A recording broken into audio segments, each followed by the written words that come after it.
প্রভুপাদকেও পর্যন্ত মিথ্যে বদনাম দেওয়ার চেষ্টা করেছেন কত লোক, দেননি, এখনও দিয়ে যাচ্ছেন। আমি প্রকাশিত করে যাচ্ছি, আমি প্রকাশিত করে, এগুলো তো কেউ খবর রাখে না। কেউ খবর রাখে কি? আমাদের ভজন হলো অন্ধ লোকের ভজন, হাত রাখা, আমাদের চোখ নেই তো। যেখানে ভক্তিবিনোদ ঠাকুরকে অপমান করছেন, যে আচার্য, তিনি ইন্টারন্যাশনাল আচার্য, তিনি অপমান করছেন, বলছে ভক্তিবিনোদ ঠাকুরের স্ত্রী মানে স্ত্রীর আসক্তি ছিল বলছেন, কিন্তু তাকেই তো লোকে সম্মান করছে। তাদেরই তো ইন্টারনেটে এগুলো আমরা দেখছি, আমাদের জবাব দিতে হচ্ছে। তা তাকে কে আচার্য বলবো না একটা সাইকোপ্রেসেন্ট বলবো?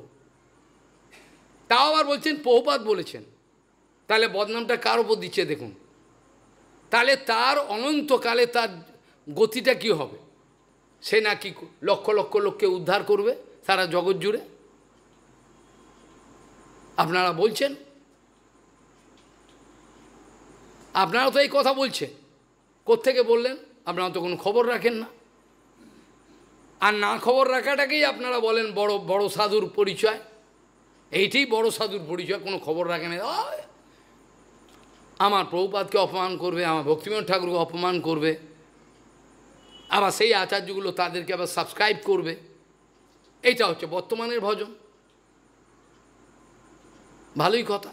তা আবার বলছেন প্রভুপাদ বলেছেন ভক্তিবিনোদ ঠাকুরের স্ত্রীর প্রতি আসক্তি। এবার চিন্তা করে দেখুন, কোনো একটা লোকের মেরুদণ্ড নেই। আমি তো চিৎকার করে বলছি, they have no backbone, they have no backbone even. তাদের মেরুদণ্ড পর্যন্ত হারিয়ে ফেলেছেন। তারা যদি একটা কেস করতেন এই জানোয়ারগুলোর বিরুদ্ধে, তার করবেন না কেন? ওইখান জায়গায় তাদের মাল আসে, মাল করিয়ে আসে, তারা করবেন না। তারা মানুষের পর্যায়ে থাকবেন না। আমি ব্যাসাসনে বসে দিব্যি করে বলছি, মানুষই জন্ম হবে না তাদের।